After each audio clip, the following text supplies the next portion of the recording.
अमरीका का कहना है कि वो शाम में बशार अल असद की हुकूमत के खात्मे के बाद तमाम बागी गिरोहों से राबते में है। अमरीकी नेशनल सिक्योरिटी के कम्युनिकेशन एडवाइजर जॉन कर्बी के मुताबिक बाइडन इंतजामिया चाहती है कि शाम में जो भी नई हुकूमत सामने आए वो अवाम की ख्वाहिशात के मुताबिक हो।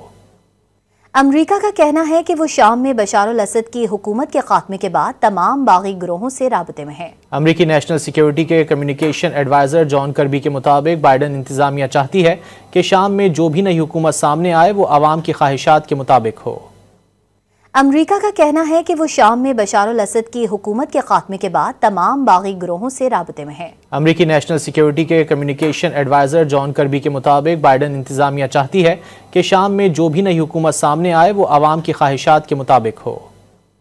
अमरीका का कहना है कि वो शाम में बशार अल असद की हुकूमत के खात्मे के बाद तमाम बागी गिरोहों से राबते में है। अमरीकी नेशनल सिक्योरिटी के कम्युनिकेशन एडवाइजर जॉन कर्बी के मुताबिक बाइडन इंतजामिया चाहती है कि शाम में जो भी नई हुकूमत सामने आए वो अवाम की ख्वाहिशात के मुताबिक हो।